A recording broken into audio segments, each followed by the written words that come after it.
¿Qué tal? Bienvenidos a esta edición especial, a esta discusión abierta, una presentación de CNN Chile y Universidad Central. 7 de la tarde con 30 minutos, estamos en vivo. Hoy fue la cuenta pública, el discurso de la presidenta Michelle Bachelet ante el Congreso Nacional y ante la Nación. Un discurso que para muchos fue el vaso medio lleno, para otros el vaso medio vacío. Las cuñas de cada uno de los sectores, las entrevistas que daban, las opiniones podían ser medianamente previsibles. Para algunos fue un discurso que pasará a la historia, y para otros un discurso pobre. Todo marcado por la contingencia, por los incidentes que se produjeron en Valparaíso que terminaron con la vida de una persona. Analizamos de inmediato en esta discusión abierta lo que significó este discurso, esta cuenta de la Nación del 21 de mayo. Nota de contexto y vamos con los panelistas. Con un discurso en tono moderado y convocante, llamando a consolidar las reformas de su gobierno, la presidenta, sin grandes anuncios, convocó a todos a participar en el proceso de transformación que ha llevado adelante. Por sus palabras, parece haberse colocado fin a la retroexcavadora, pero no se marca un cambio de dirección. Todo parece indicar que lo que resta de su mandato va a apostar por una gestión de administración y consolidación de lo alcanzado. El ministro Burgos había adelantado que el discurso se iba a centrar en el crecimiento, tema que había estado ausente en los otros 21 de mayo, pero esta vez fue todo lo contrario.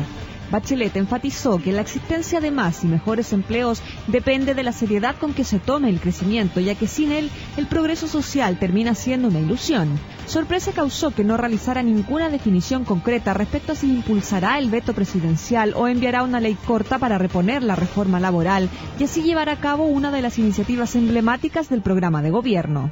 En otros temas destacó todo lo que se ha avanzado en educación y uno de los momentos más emotivos fue cuando se refirió al ataque de Nabila Rifo y lo inaceptable que resultaba que en nuestro país todavía hubieran algunos hombres que se sentían con atribuciones para golpear a una mujer. Otro de los momentos culminantes fue su llamado a participar del proceso constituyente y su respaldo al Consejo de Observadores y su labor. Como sucede en todos los 21 de mayo, hubo críticas y aplausos. Hernán Larraín, presidente de la Unión Demócrata Independiente, aseguró que el discurso de esta mañana fue un discurso del país de la fantasía que no tiene que ver con un país real. En esta línea, el senador Andrés Salaman insistió que una vez más el discurso es más de lo mismo, ni un solo anuncio reactivador ni proempleo. Por el lado del oficialismo, el senador Carlos Montes señaló que había sido el mejor discurso de la presidenta, sólido y convocante, mientras que Andrés Saldívar, desde la ADC, señalaba que le hubiera gustado un mayor énfasis en el crecimiento económico. Todo este debate fue empañado por los graves incidentes a pocas cuadras del Congreso y la acción de manifestantes que lanzaron bombas Molotov, generando la muerte de un guardia asfixiado por el incendio. Este hecho destacó aún más la falta de anuncios para enfrentar el tema de la delincuencia. Lo cierto es que todo indica que el gobierno cierra un ciclo y demanda a la ciudadanía ser parte del proceso de transformación del país. El análisis de una nueva cuenta pública lo iniciamos ahora, en esta discusión abierta. Edición especial de discusión abierta, saludamos de inmediato a nuestro panel.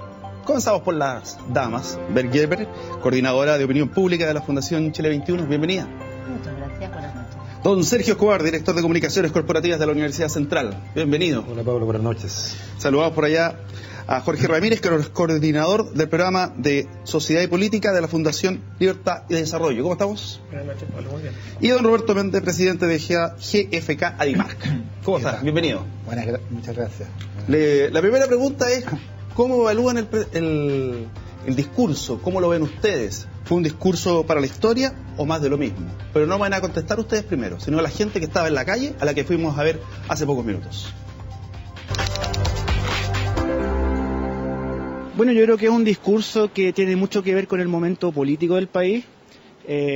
Aparte, ya queda un poco más de un año del término de su gobierno. Entonces yo creo que básicamente lo que hizo es capitalizar todas las grandes reformas que se llevaron a cabo en su momento, y solamente ahora se va a encargar de terminar el año con estas reformas un poco más desarrolladas. Ella dice lo que quiere la gente, lo que la gente quiere oír, pero no necesariamente va a hacer algo por un cambio verdadero. La gente quiere una nueva constitución, no creo que eso pase. Democráticamente no creo que pase. La verdad es que no me interesa ver a la presidenta de la República de Chile. Mira, la verdad es que la presidenta se está atreviendo bastante a empujar los límites. Creo que Bachelet, en comparación con su primer gobierno, está demostrando interesantes reformas. No podemos decir que lo ha hecho bien, en estricto rigor, porque hay muchas cosas que requieren mucha atención, pero yo creo que tampoco podemos exigir mucho si no hay un cambio de actitudes como cada uno, yo creo. Lo que dijo la presidenta en el discurso del 21 fue que iban a hacer más fuertes las medidas contra los agresores de las mujeres y los niños. Lo demás, cuento repetido. Pésima, porque hoy en día Chile está tan mal en todo ambiente político. Está abajo en la economía, los despidos son muy masivos y no tomó importancia a eso, no le tomó importancia a los casos que están pasando con la salmonera. Tiene una noción vaga de lo que está sucediendo en Chile en el común. Eso fue una horita después de terminado el discurso. Quisimos de inmediato captar a la gente en un muestreo que no es una encuesta con el rigor científico. Opinión de cada uno respecto a lo que fue hoy día. Parto por las damas. Bueno, primero que nada, yo quiero celebrar y valorar el hecho de que exista este rito republicano. Me parece valiosísimo. Leía por allí que, bueno, no deja de tener como un sesgo autoritario porque no hay posibilidad de respuesta. Realmente esto es una cuenta pública que se hace frente al Parlamento, no es un debate parlamentario. La presidenta señala, o el presidente, la verdad es que más allá de quién esté en el gobierno, celebro enormemente, sobre todo en estos tiempos, ¿no? En donde nuestras democracias creo que requieren este tipo de gestos y de refuerzo de la institucionalidad republicana y de ritos y marcaritos. Me parece sumamente valioso. Después, el muestreo de la calle, como bien dijiste, es una muestra muy azarosa y creo que está mezclada un poco por dos cosas, por el clima general, que en general es adverso hacia la política, y por la situación particular, así que es bastante azaroso con quién te puedas encontrar. A mí me pareció particularmente que desde el comienzo el discurso recoge cuestiones centrales del malestar público que tiene que ver con críticas muy fuertes hacia las élites, tanto hacia las élites políticas como hacia la élite empresarial. Por eso empieza la presidenta, antes de bajar a las medidas concretas, y me parece que en eso toma algo del clima que está muy presente y muy potente desde hace más de un año en la sociedad chilena. Sergio. Yo estoy de acuerdo con Vero respecto a lo que efectivamente ella recoge, este clamor popular y este descontento que hay con la política y con las instituciones políticas. Yo creo que se hace cargo del contexto, ¿no? Pero creo que también ella al principio de su discurso da una señal de punto de vista que ella manifiesta que ella no vino a gobernar, no volvió a Estados Unidos a hacer más de lo mismo. Ella vino a transformar este país, a instalar transformaciones importantes, y de alguna manera lo que yo creo que ella hace cuando inicia su discurso, y después vamos a hablar sobre lo que habla en los distintos temas y en educación especialmente, que es lo que a nosotros nos interesa, lo que uno da cuenta es que ella en definitiva dice: yo acá vengo y creo las transformaciones que estoy haciendo y de alguna manera un cueste lo que cueste. Yo creo que ella está consciente que lo más probable es que muchas de las cosas que hoy día se están haciendo no se valoren en el corto plazo, pero sí en el largo plazo lo más probable es que efectivamente la reforma tributaria, terminar con el binominal, la reforma de la Constitución y otras transformaciones de alguna manera van a marcar un país distinto. En ese sentido, Jorge, ¿tu evaluación? Yo creo que es un discurso inconexo del momento político de la realidad actual. Hoy día la nueva mayoría tenía la oportunidad de hacerse cargo de dos puntos centrales, como son, por ejemplo, economía y seguridad ciudadana, que son los temas que más resienten los chilenos a través de toda la encuesta y que no estuvieron contemplados en el diseño original del proyecto político de la nueva mayoría. Y en términos, por ejemplo, de señales económicas, que era una petición que incluso surgía desde un sector importante de la propia nueva mayoría, los anuncios son muy incipientes y muy insuficientes respecto del frenazo que está experimentando la economía. Veníamos creciendo durante el gobierno pasado en 5,3% promedio, ahora estamos en torno al 2%, veníamos creando 1 millón de empleos, hoy día vemos cómo las cifras de cesantía en el Gran Santiago aumentan casi en los 2 dígitos, en el INE también se visualiza una tendencia similar. Y en términos de seguridad ciudadana, la verdad es que la presidenta le dedica menos de 1 minuto dentro de su cuenta pública, y contrasta con la dramática realidad que después visualizamos en el caso del incendio, en términos de hay un conflicto ahí de la centroizquierda con la agenda de orden público. Ella exhibe como un logro la aprobación de la agenda de corte antidelincuencia, por ejemplo, pero está sentado al frente Juan Luis Castro, que es diputado de su propio partido, que está juntando firmas para enviarla al Tribunal Constitucional. Por otra parte, la presidenta ni siquiera menciona el caso de la Araucanía, que es otro tema de la agenda de orden público, muy relevante para los chilenos. Por lo tanto, yo creo que el discurso, a pesar de enviar algunas señales que pueden ser valorables, es muy deficitario en su conjunto respecto de los temas que hoy en día preocupan más a los chilenos. Roberto. Bueno, yo creo que yo no había visto un discurso de estos del 21 de mayo que despertara tantas expectativas. No me acuerdo. Siempre ha sido importante, un rito, como tú dices, muy bien importante, pero yo no había visto este nivel de incertidumbre, todo el mundo comentando lo que sí vendría, lo que no vendría. Incluso da la impresión de que antes se filtraba o se sabía más o menos los anuncios. Esta vez no se sabía absolutamente nada. Con un discurso pro crecimiento.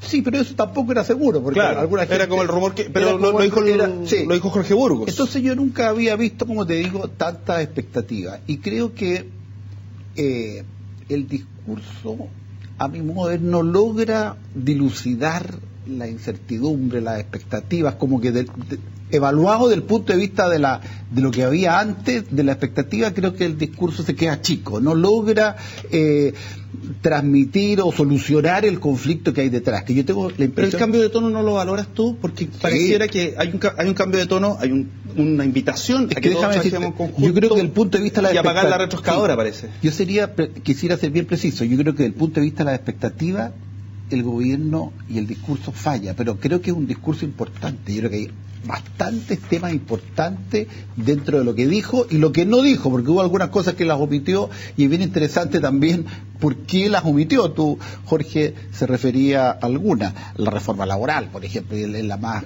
evidente, casi no la creo que no la mencionó ni una sola vez, no la mencionó incluso dentro de la obra gruesa, de los logros, mencionó otras cosas, el binominal, la reforma tributaria, pero eso no lo mencionó, lo que me parece bastante curioso y crea como una incertidumbre hacia el futuro, qué es lo que va a pasar con eso. Pero yo te diría que, bueno, es importante porque el gobierno, yo creo que la presidenta, ella creó una brecha que nos ha tensionado como país y como gobierno, que es esto del realismo sin renuncia, que se cumple justo un año, porque la anunció en el mes de mayo del año pasado, y creo que eso ha marcado lo que fue este año, ha marcado la contradicción al interior del gobierno que vemos, al interior de la nueva mayoría que también vemos, y a nivel de opinión pública ha sido costosísima para la presidenta porque, bueno, lleva un año por debajo de 30% de aprobación, una cuestión que yo no había visto en la historia que existen estas mediciones en Chile. Entonces, yo creo que la expectativa era alta porque se esperaba que ella dilucidara finalmente la contradicción envuelta en el realismo sin renuncia, y creo que no lo hizo. Creo que falló en eso. Los incidentes que se producen afuera estaban marcados principalmente, más allá de la violencia, sino que los convocantes eran principalmente estudiantes, que son los que han estado a la expectativa de obtener alguna respuesta más certera respecto al proyecto de reforma educacional. Se manda en junio el compromiso, el proyecto integral de financiamiento y gratuidad, y posteriormente las cuñas, en las entrevistas, el senador Quintana dice, bueno, para el próximo año vamos a tener que ir de nuevo por glosa. Entonces, ¿no hubo un cumplimiento de expectativa en ese sentido? ¿O es el realismo nomás? O sea, a ver, efectivamente yo creo que había mucha expectativa, y especialmente en el tema de educación. La presidenta hizo una promesa que yo creo que le está costando caro en su programa, cuando fue candidata, y es gratuidad universal, y estamos viendo que hoy día es una situación que no se va a cumplir. Hoy día de alguna manera lo planteó, en 2018 ojalá llegar al 60% del sexto quintil, 60% de gratuidad, y en ese contexto yo creo que ahí falta cierta franqueza, porque yo creo que a lo mejor hay que reconocer que no se puede. Y aquí lo que falta a lo mejor es decirle a los estudiantes, decirle derechamente, no haber gratuidad universal, esto es lo que podemos hacer, por esto no podemos hacerlo, pero terminar con este jueguito que todos sabemos que no están las condiciones económicas. El gobierno sigue entrampándose en este proyecto de educación superior. De hecho, la presidenta comunicó que lo va a mandar el próximo mes. Sin embargo, este es un proyecto que nosotros esperábamos que estuviera hace un año, ya discutiéndose en el Congreso. Entonces, claramente hay mucha expectativa. Nosotros lamentamos que la presidenta insista, o el gobierno insiste en mantener los 4 años de acreditación para entregar la gratuidad. Nosotros creemos que es una discriminación sobre los estudiantes más pobres de este país que están en instituciones que no están acreditadas con 4 años. Nosotros creemos que sigue habiendo una discriminación independiente que ahora va a ser para los institutos profesionales y centros de formación técnica. Y eso nos preocupa porque creemos que ahí se genera, o sea, la presidenta habla mucho de la inclusión y la no discriminación, pero sin embargo hay políticas públicas como esta que son discriminatorias. Bert, en ese sentido, cuando en un discurso no hay precisiones respecto a temas conflictivos, conflictivos desde el punto de vista de tu propia alianza, porque que la oposición sea tu oposición es parte del juego, pero cuando no hay alusión a la reforma laboral, cuando no hay precisiones exactas respecto a la misma reforma educacional y otras cosas, el tema de la Araucanía, quiere decir que a lo mejor la tensión que hay en el interior de la misma coalición te impide manifestarte de un lado o del otro para no provocar más problemas. Ya, volviendo a de qué se hacía cargo y de qué no, efectivamente creo que hay algunas cuestiones importantes y que las han mencionado, no coincido con todas, y ya diré en cuáles no, pero hay cuestiones importantes como la reforma laboral y los conflictos en la Araucanía que estuvieron ausentes del discurso, y me parece un bache demasiado grande, sobre todo la reforma laboral, que está en un momento crucial, no por ponerle valor por sobre los conflictos de la Araucanía, pero es uno de los pilares, de los 4 pilares de reformas del gobierno, y está en un momento complicadísimo. Pero, a ver, ¿por qué digo que sí se hizo cargo de, según lo que tenemos medido, al menos nosotros desde Chile 21, en nuestras encuestas,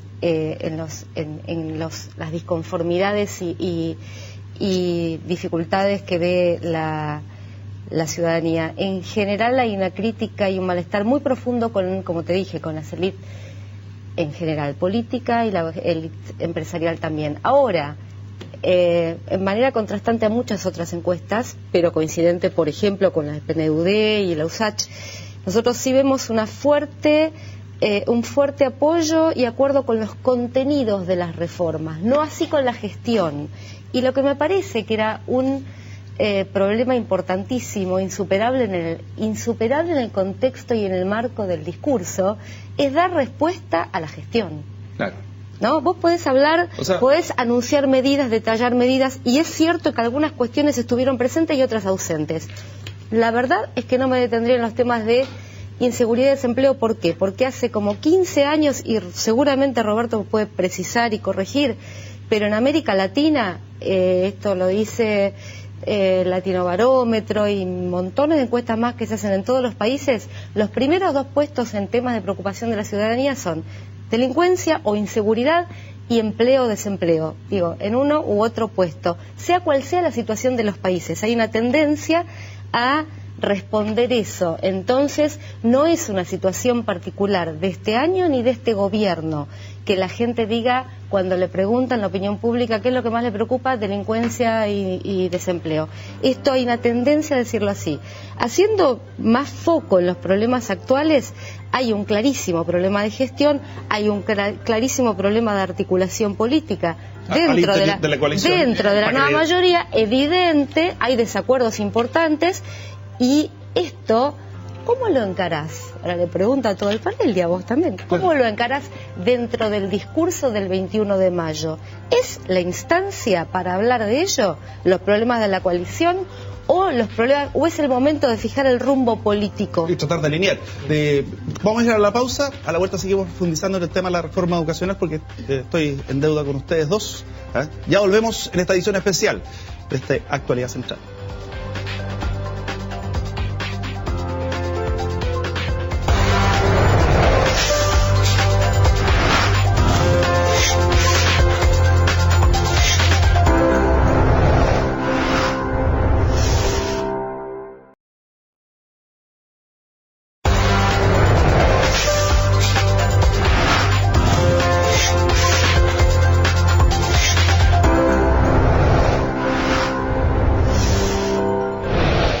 Los convocantes principalmente que estaban en los alrededores del Congreso Nacional eran estudiantes. Le preguntamos al vocero de las universidades privadas de la CONFECH qué le había parecido el discurso.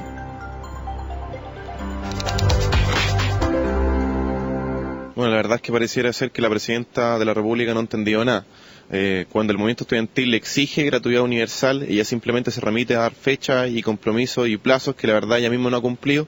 Cuando el movimiento estudiantil le señala que hoy día es necesario acabar con el lucro, simplemente omite ese cuestionamiento, y el movimiento estudiantil ha sido enfático en señalar de que se le dio plazo hasta la presidenta de la República hasta el día 21 de mayo, por lo tanto, en este momento la única que nos queda, en este caso, es pasar a la ofensiva.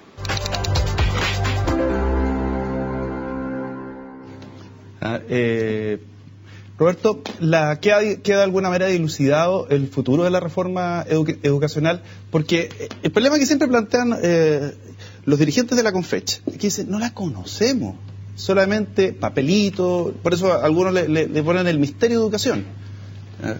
¿Crees que queda dilucidado con el hecho de comprometer que va en junio? Si uno escucha a Iturra, que lo acabamos de escuchar, yo creo que claramente la presidenta le dijo que no. Le dijo, eso que usted está pidiendo no va a ser posible. Yo creo que si uno lee claramente eso que dice gratuidad universal para todos ahora, eso claramente la presidenta dijo no. Y yo creo que fijó un rumbo. Yo me he fijado ahora, la presidenta es como una frase, un concepto. Yo creo que el nuevo concepto del gobierno es esto de la obra gruesa, que es como una cosa política nueva. Yo no había escuchado en política esto de la obra gruesa, es una imagen de la construcción, ¿no es cierto?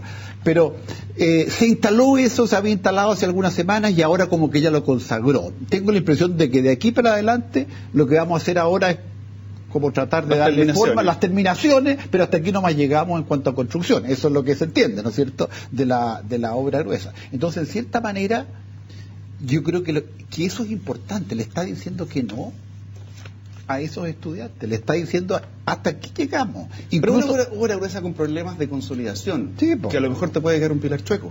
No, y que no sabemos la forma exactamente que tiene. La gratuidad, por ejemplo, es un misterio. Yo creo que lo que está alegando ese alumno, y muchos alumnos, yo lo sé, es que no saben si van a tener gratuidad o no, los institutos de formación técnica, las universidades que tienen menos años de acreditación, como dices tú, las universidades privadas, en fin, hay una incertidumbre, o sea, es una obra gruesa cuyos límites no están claramente definidos, y claro, hace falta ponerle terminaciones, pero ella está haciendo una visión, fue lo que dijo, una visión de los 2 años que quedan, y es no más construcción, no más demolición definitivamente, y vamos terminando lo que se pueda. ¿Empieza una nueva etapa para ti?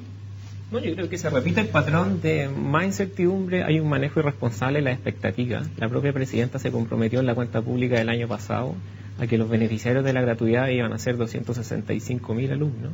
Resulta que hoy día sabemos que solo fueron 125.000. Entonces ahí hay una brecha, digamos, que genera mucha desafección, mucha desilusión de muchas familias que pensaban que iban a poder aplicar este beneficio y finalmente hoy día están en tierra de nadie. Pero respecto al tema de fondo, yo creo que más allá del tema de la gratuidad, de la naturaleza jurídica de las instituciones, si son privadas, si tienen lucro o no, yo creo que acá hay un gran ausente en el debate, que es el tema de la calidad. Hoy día la presidenta nunca hace referencia a cómo hemos ido evolucionando en términos de calidad, porque podemos aumentar la matrícula, podemos tener muchos alumnos que están siendo beneficiados con la gratuidad, pero no sabemos bien, digamos, cuál es la naturaleza de esa educación que se está entregando. Y lo que yo capturé en el fondo de anuncios de calidad fueron, no sé, que estamos entregando muy incipiente desde mi punto de vista. Por lo tanto, yo creo que en el fondo no hay un cambio como de paradigma que permita que los estudiantes vean satisfecha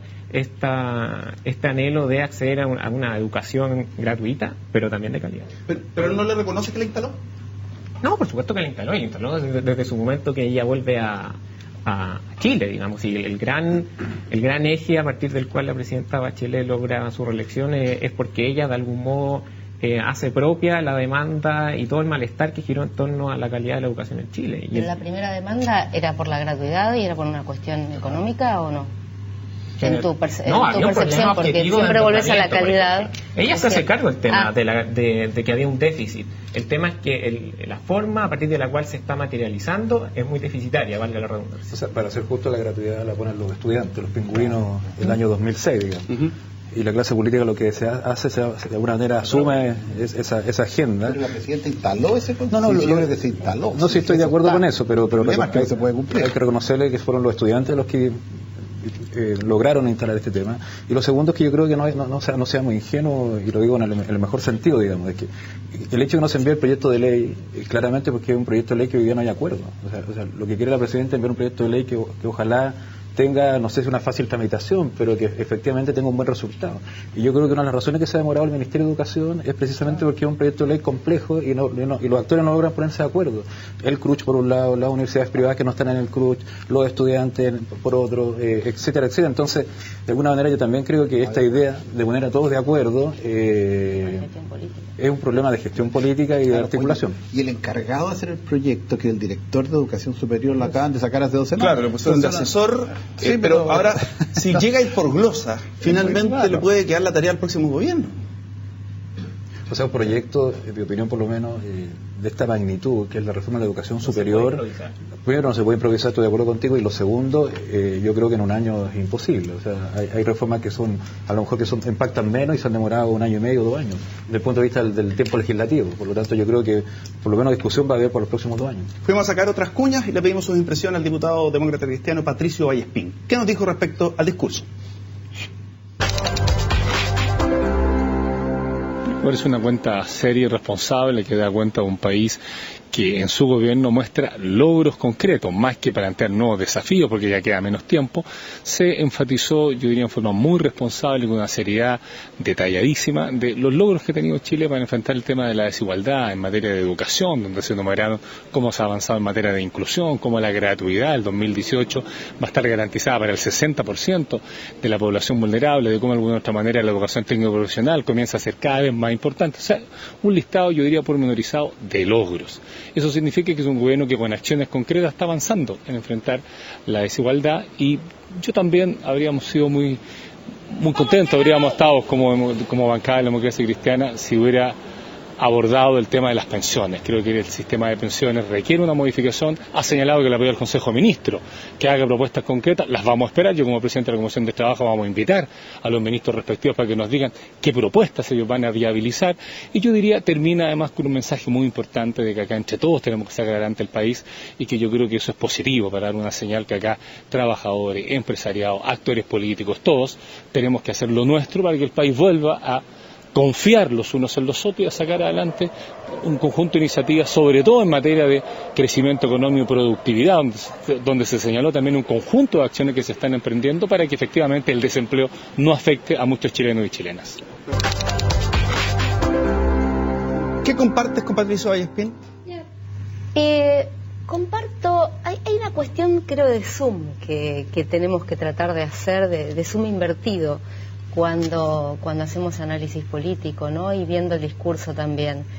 Y como estoy yendo y viniendo a cada rato a Chile, vivo acá, pero la distancia me permite, es saludable en ciertos sentidos. Y como venía y hacia acá y veía el discurso y las reacciones, y lo cierto es que, más allá de la obra fina, a mí no me gusta lo de gruesa obra fina, pero más allá es cierto que hay muchos problemas de gestión. Es cierto, en mi perspectiva, hubo un trabajo prelegislativo que tal vez no se hizo, cuestiones de gestión política, desprolijidades.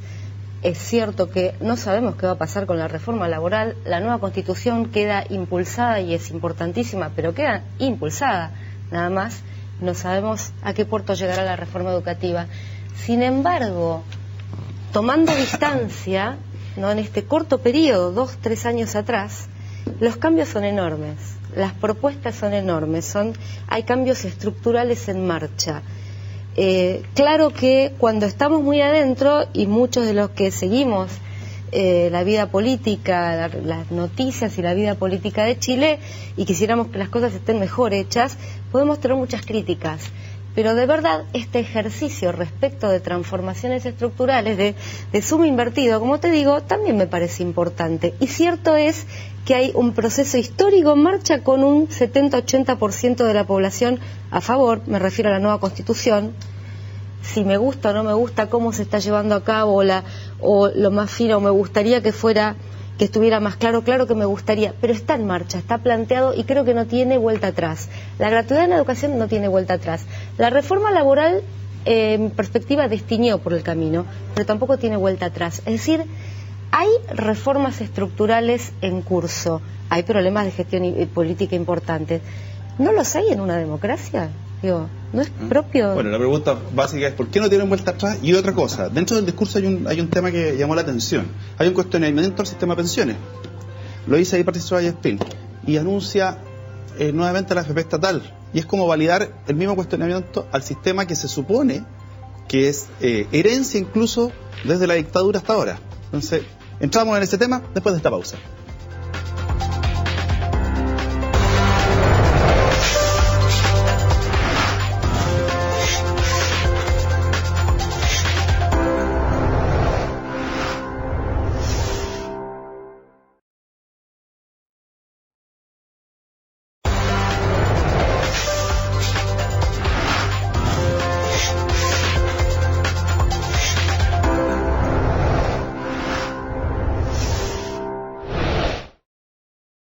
Vamos a acelerar la tramitación del proyecto que crea la AFP estatal, que traerá más competencia, menores costos de administración y mejor cobertura. Adicionalmente, le he pedido al Comité de Ministros que transforme los resultados de la Comisión Bravo en una hoja de ruta para los próximos años. Tenemos que abordar este tema con la responsabilidad que amerita. Ahí está el anuncio de la AFP estatal.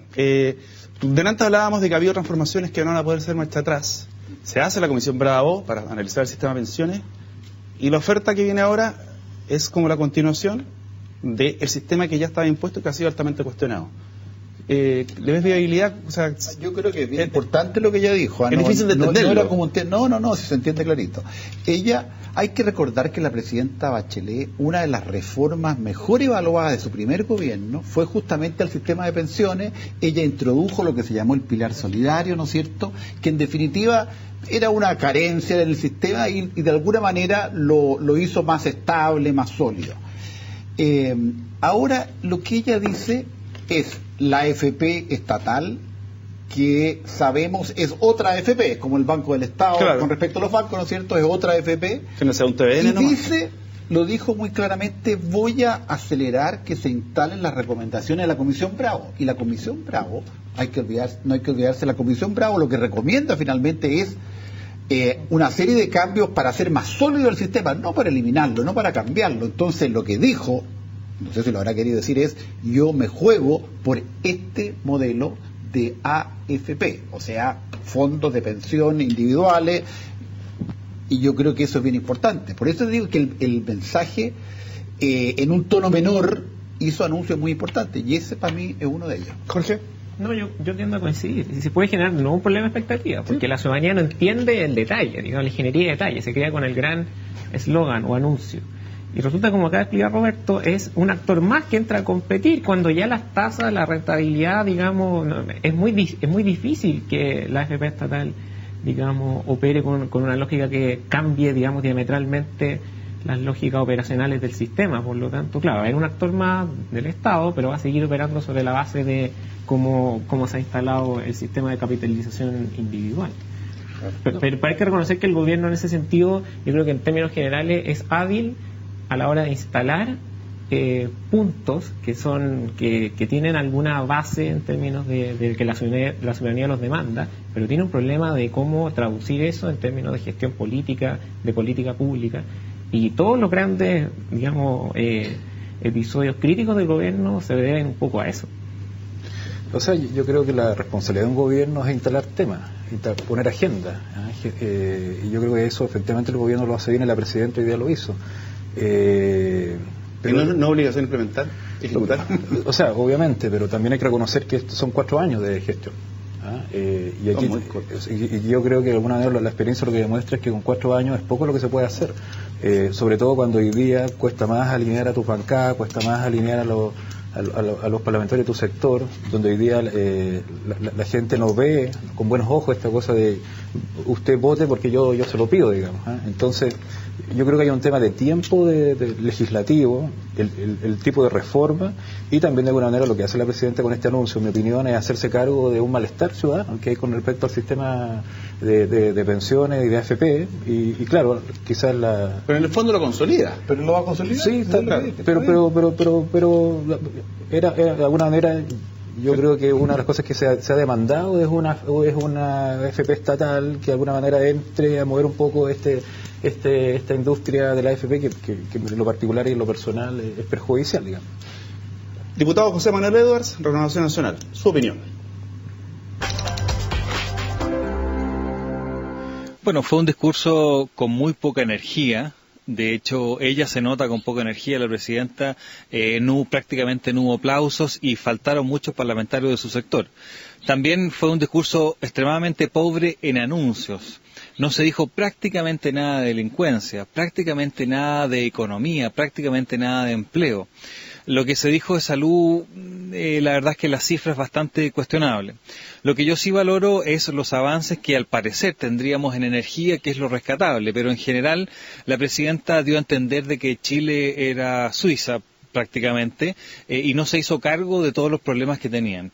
Además, ella no perdió la oportunidad de enmendar el rumbo, no dio claridad respecto a la reforma laboral y tampoco le dio contenido respecto al proceso constituyente. Y eso creo que va a significar que Chile va a seguir estancado tal como estamos. Roberto, a ver, las cuñas que nosotros escuchamos son más o menos, le pongo esta, la del año pasado, debe ser muy parecida, las podemos repetir todos los años. Pero ¿por qué la oposición no ha capitalizado nada? Bueno, yo creo que no, porque uno de los problemas que estamos viviendo como país, oye, esta crisis de las élites que los abarca a todos, y en parte se debe a estos escándalos del financiamiento de la política que no se ha salvado nadie. Entonces la verdad ha sido un proceso muy corrosivo, muy extensivo, y que efectivamente la oposición no ha capitalizado nada. Yo creo que al revés, lo que nosotros vemos en nuestros estudios, que son mensuales, muestra un debilitamiento de los partidos y de las coaliciones de oposición. Entonces eso es una cuestión que es parte del escenario y va a ser parte muy importante del escenario electoral que se viene aquí en adelante, que yo creo que va a ser probablemente muy sorpresivo, además que sin sistema binominal. Jorge, ¿por qué no ha capitalizado la oposición? Bueno, porque Chile Vamos está en un proceso de reordenamiento, digamos, en primer lugar. Y por otro lado hay que reconocer que el gobierno ha sido especialmente hábil de instalar temas. Y Chile Vamos... de un tiempo a esta parte solo ha podido enfrentar una agenda o una cancha sobre la cual ellos no delinearon, la área. El gobierno ha sido muy hábil en ese sentido. El tema es que en esa cancha también el gobierno tiene muchos problemas, entonces, y eso se enlaza con una crisis, como dijo Roberto, de desafección que es global. Nadie está capitalizando, ese sentimiento de antipolítica, que no es solo en Chile, o sea, esto está pasando, pasa en España, está pasando en Estados Unidos. Hay un cuestionamiento a las lógicas de poder, cómo se ejerce el poder, no solo el poder político, el poder económico. Las lógicas de poder están cambiando. Yo creo que ningún actor político en Chile está sintonizando con esa nueva demanda ciudadana. Por lo tanto, yo no lo particularizaría como que Chile Vamos tiene un problema, crónico de que no puede capitalizar. ¿Es la clase política? Yo creo que es más bien de la clase política y a pesar de todo, suma cero entre los dos sectores. Le quiero preguntar, Bert, después de este discurso, ¿podríamos pensar que en esta segunda etapa la aprobación de la presidenta pudiese subir? La verdad es que no haría pronósticos en ese sentido. No creo que el discurso incida demasiado. No el discurso en sí, sino que el cambio de rumbo. Me parece que no hay un cambio de rumbo. Yo no veo un cambio de rumbo. O la fijación del rumbo. Pero sí quería retomar algo que mencionaba Jorge, y en esto estamos de acuerdo, porque a veces estamos de acuerdo, Jorge. En esta cuestión de... A ver, no olvidemos que más allá de la gestión, los déficits de gestión, los déficits de gestión política y gestión de la política pública, hay también un clima general que tiene además explicaciones concretas en los casos que azotan a Chile, a la región también, esto va más allá de Chile, ¿no? Pero que azotan a Chile de digamos, relaciones incestuosas entre el dinero y la política. Esto tiñe todo y afecta a todo el mundo. Ahora, ojo, que según nuestros registros de la opinión pública, el rechazo, como también lo dijo, es hacia el poder, no solo hacia el poder político, hacia el poder económico también. Entonces nos sale muy mal evaluado no solamente el Parlamento, el gobierno, sino que nos sale muy mal evaluada la gran empresa, las AFP y las ISAPRE. Eso según nuestros estudios. Entonces hay una aversión hacia todo lo que represente poder político, económico, élite, todo lo que signifique élite y poder. Esto tiñe toda iniciativa. Entonces el gobierno también se la ve con estas dificultades que exceden a su gestión y a la calidad de su gestión. Y además no olvidemos también que los embates desde la oposición, si algo hizo la oposición más que proponer, ha sido también atacar muy duramente las propuestas del gobierno, y todo fue, a ver, la nueva Constitución, ¿quién no escuchó que iba a generar un caos y que iba a llevar a Chile a ser, perdón por el país hermano, Venezuela? Digo perdón porque me parece muy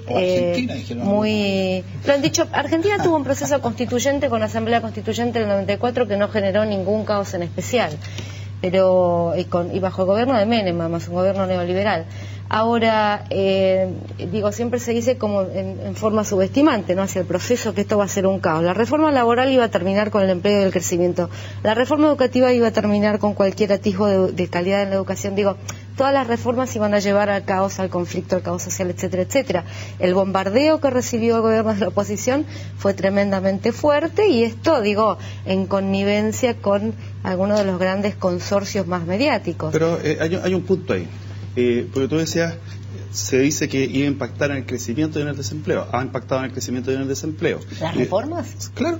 Estamos con el crecimiento bajo y con el desempleo. La cifra lo dice, no lo digo yo. No, pero no dicen las cifras ni ningún estudio serio que sean consecuencia de las reformas. Pero no existe reforma con impacto cero en la economía y en el empleo, ninguna. Por último, por temor, por cualquier razón. Hay un contexto regional y nacional que te señala claramente. Pero hay contextos que te pueden decir, mira, podríamos no tiene tener que ver con la Las economías de la región fueron sometidas, digamos, al mismo descenso del boom de los commodities, pero siguen creciendo a tasas muy superiores a Chile. Basta ver los países de la Alianza del Pacífico, están creciendo un promedio del 3 y algo, y Chile está en el 2. Claro. No sabemos cuánto, pero... Yo creo que ha tenido algún efecto, pero yo creo que son varias las razones. Sería injusto plantear que el problema que hoy día tenemos desde el punto de vista económico tiene que ver solo con las reformas. Puede ser que algunos empresarios... Yo creo que ha tenido un efecto. Sí, está claro, esto no es lineal, digamos. Sí. Pero te quería hacer un comentario. La reforma laboral ni siquiera salió todavía, así que no se puede decir, no se puede medir el impacto. En relación al tema Chile Vamos, mira, un comentario más. Yo creo que ellos cometen un error cuando se restan del proceso constituyente. Porque la reforma constitucional históricamente siempre ha sido algo muy sentido por la ciudadanía. El cambiar la constitución hace mucho tiempo que es un anhelo de la ciudadanía y de la gente. Y es muy importante para nuestro país lo que significa y que un sector defina restarse. Y yo creo que eso es peligroso. Creo que nos ayuda a la convivencia interna, nos ayuda a nuestro sistema político. Con esto no estoy defendiendo una u otra, lo que estoy diciendo es que uno esperaría, desde el punto de vista del estado de ánimo nacional, que cuando tú entras en un proceso de participación, donde uno espera que todos los actores, especialmente los actores políticos, se hagan cargo de lo que significa una nueva Carta Magna, un sector importante como es la oposición del país, se reste.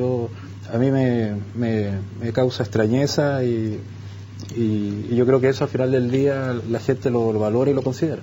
Jorge. Lo que pasa es que Chile Vamos no se resta del debate constitucional, se resta de este proceso constituyente, sí, en particular porque es un proceso, uno, que no es institucional, segundo, es un proceso con reglas muy poco definidas. De hecho, una cuestión bien insólita es que una vez que ya se inicia el proceso, a mitad de camino se cambian las reglas. Por ejemplo, ahora se pueden convocar encuentros locales solo con 10 miembros y no con 15. Eso responde a un muy bajo interés de la ciudadanía. Hoy día la propia presidenta dice que hay 60.000 personas que han participado hasta el día de hoy, o sea, eso es un poquito más del Estadio Nacional. Estamos hablando de incluso un congreso por el cual votaron 6 millones de chilenos. Entonces, nivel de participación muy precario.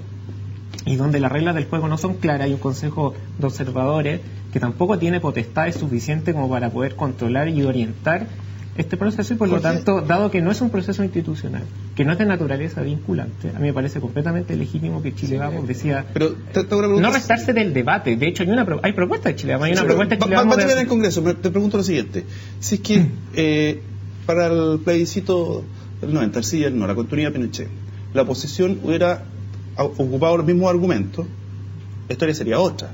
No, es que son casos muy distintos. Estamos hablando en ese contexto del plebiscito institucional y vinculante. Sí, pero este proceso no es institucional y no es vinculante, es incidente. Pero bueno, es democrático. Sí. Pero en el fondo son comparaciones que es como cuando se dice la oposición está cometiendo el mismo error que cometió, digamos, la oposición venezolana en su momento. También es un ejemplo falaz, porque en el fondo, si Chile Vamos se resta este proceso es porque, nuevamente, es un proceso que no es institucional, a diferencia de lo que pasó en Venezuela, donde, en el fondo, lo que hizo la oposición fue restarse de un proceso electoral, y porque Chile Vamos lo que quiere hacer es precisamente reivindicar el rol del Congreso. Pero siempre va a llegar al Congreso. Y en Venezuela lo que se hizo fue restarse las elecciones para elegir un nuevo Congreso. Entonces son casos pero mira, no comparables. Todos los procesos, y con esto termino todo, porque la idea no es conversar solo esto. O sea, todos los procesos son mejorables y objetivamente mejor Chile Vamos tiene mucha razón. Pero yo más bien hablo desde la señal. Porque como bien dice Pablo, al final igual esto va a llegar al Congreso y ahí la derecha va a tener que defender esto. Y por eso hay una propuesta y en ese sentido yo te digo que hoy día, cuando está en cuestionamiento todo nuestro sistema político, cuando está en cuestionamiento las credibilidades, cuando hoy día no sabemos, recién conversábamos eso, no sabemos quién hoy día capitaliza, la señal que se reste la oposición a la participación, yo lo encuentro grave, o sea, a mí no me gusta, no porque sea de un sector u otro, no me gusta como ciudadano que estoy mirando lo que hoy día está haciendo la clase política de este país. Yo estoy en deuda contigo, Roberto. Pausa y estamos de vuelta.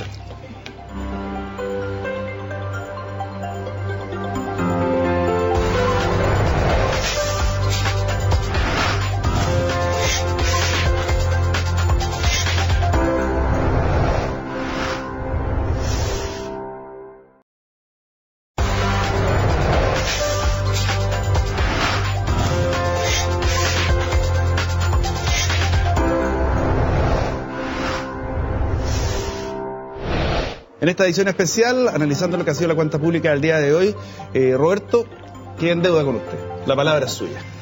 No, en el tema constitucional no me metí, ya se ha dicho, pero yo creo que de verdad uno de los éxitos políticos del gobierno últimamente, uno de los pocos, porque ha tenido más de 200 que éxitos, pero uno de los éxitos ha sido la instalación del proceso constituyente, porque creo que por primera vez logra poner una cuña al interior de la nueva mayoría, y este año el gobierno se ha ido en puros conflictos internos al interior de la nueva mayoría, y de repente este tema, independiente de dónde nos lleve, lo pone al otro lado y ha producido esta división que yo creo que es un escenario cómodo para el gobierno. Eso. Pero me gustaría en un minutito, oye, poder decir un aspecto que a mí me gustó, que a lo mejor nadie lo ha mencionado de todo lo que he escuchado, que es que por primera vez la presidenta habla que un énfasis de su gobierno va a ser la reducción de la pobreza, que es un tema que curiosamente desapareció del programa, desapareció de los pilares del primer año del gobierno, incluso las mediciones de pobreza, como que la pobreza desapareció. Yo trabajo en una fundación de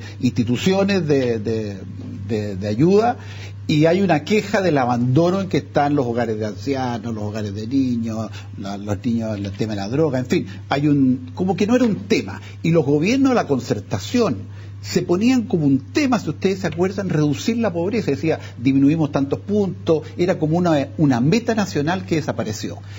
Y había, yo creo, una construcción ideológica detrás, porque el tema que se reemplazó era desigualdad. Y como que la presidenta vuelve hoy día, y lo dijo, yo lo noté, enfatizamos el proceso de preocupación y de reducción de la pobreza. Y ese es un cambio, ¿cómo decirlo?, ideológico importante, que a mí me parece que junto con el discurso de la obra gruesa, que yo lo tengo muy anotado, es el triunfo del realismo. La obra gruesa es, mire, esto fue lo que se pudo hacer, es como un homenaje al presidente Elwin, digamos, que se hizo lo que se podía hacer en la medida de lo posible. Yo eso es lo que leo y de alguna manera celebro. Yo creo que hay dos cosas para destacar.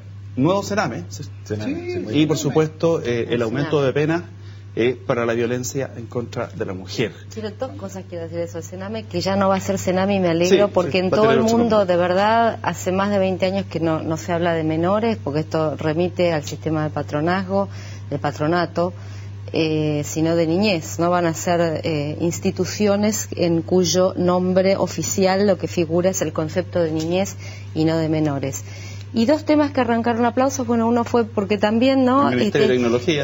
El Ministerio de Ciencia y Tecnología, que me parece importantísimo, y sí arrancó aplausos, y es un tema transversal, y es un tema de presente y de futuro, igualdad con la mujer, que hace totalmente al futuro. Y me parece que, bueno, el tema de la nueva Constitución sacó aplausos, y el tema también hay mucha sensibilidad respecto de esto, por el caso de Nabila, el tema de endurecer las penas y enfocar de otro modo y ampliar el apoyo con respecto al tema, y cambiar la legislación, ampliar también la legislación en lo que respecta a la violencia contra las mujeres, y sacarlo netamente de un tema de violencia intrafamiliar en el ámbito doméstico, que sí responde a cuestiones muy concretas que preocupan a la ciudadanía hoy, ¿no? Jorge, ¿conoce la libertad de expresión? La cámara 3 es toda tuya, 30 segundos. No, y en general me parece que una rendición de cuentas algo deficitaria a partir de las demandas más sentidas de los chilenos, que son crecimiento económico, seguridad ciudadana, pero también destaco que sea un discurso más sobrio en términos de, menos intenso en términos de anuncio, sin distinción del color político, pero nos habíamos un poco acostumbrado a que el 21 de mayo se usara como una plataforma de festival de anuncios, y me parece que, claro, acá se impuso el constreñimiento económico, hay restricciones, hay tensión política, hay falta de coherencia programática, pero vemos, digamos, un manejo del tono con algo más de sobriedad en términos de no caer en el populismo o en el facilismo, sobre todo de cara a un ciclo electoral municipal que se avecina. Libertad de expresión, la cámara 3, 30 segundos, no se me pase que aquí... Yo creo que la presidenta desde el comienzo se hizo cargo de una cuestión muy sentida en este momento en la sociedad chilena, que es la del abuso en general, abuso de poder, abuso por parte del empresariado, abuso del poder político, abuso en distintas dimensiones, y creo que eso lo encaró desde el comienzo, más allá de cuestiones de las que ya hemos hablado, de los problemas de gestión, pero sí el sentido común mayor, que es el de basta de abusos, lo encaró desde el comienzo y atravesó todo el discurso. Roberto, la cámara 2, toda suya, 30 segundos, no se me pase, por favor. Yo creo que después del discurso quedo con la idea de que esta disyuntiva entre el realismo y la renuncia sigue vigente, pero el mensaje de hoy día fue más bien inclinado hacia el lado del realismo. Hay un mayor realismo, énfasis en el crecimiento económico, la agenda pro transparencia, la Comisión Engel, ella la mencionó especialmente, de tal manera que yo creo que en definitiva ha sido un paso hacia el realismo lo que hemos escuchado en el mensaje de hoy, y me parece razonable y yo lo celebro. Ahí la cámara 2, Sergio. Toda tuya. Bueno, esperamos con ansia el envío del proyecto de ley de educación superior al Congreso en un mes más, y esperamos que los parlamentarios, las comisiones respectivas nos inviten a nosotros como universidad a dar nuestra opinión, a mostrar el modelo de educación que tiene la Universidad Central, y también lamentar que se mantiene los 4 años para poder acceder a la gratuidad. Nosotros como universidad lo hemos dicho, creemos que es discriminatorio con los estudiantes que optaron por instituciones que no tienen 4 años, y yo creo que eso hay que de alguna manera cambiarlo, y nosotros como universidad nos reservamos ese derecho de poder insistir en eso, y haremos todo lo posible, porque creemos que es discriminatorio. Señores, muchas gracias por haber conversado con nosotros, completamente en vivo. Ahora partimos a las 7:30, estamos terminando con este análisis de lo que ha sido la cuenta pública, que fue obviamente durante el día de hoy. Muchas gracias por habernos acompañado en esta edición especial de Actualidad Central, una presentación del CNN Chile y Universidad Central. Muchas gracias.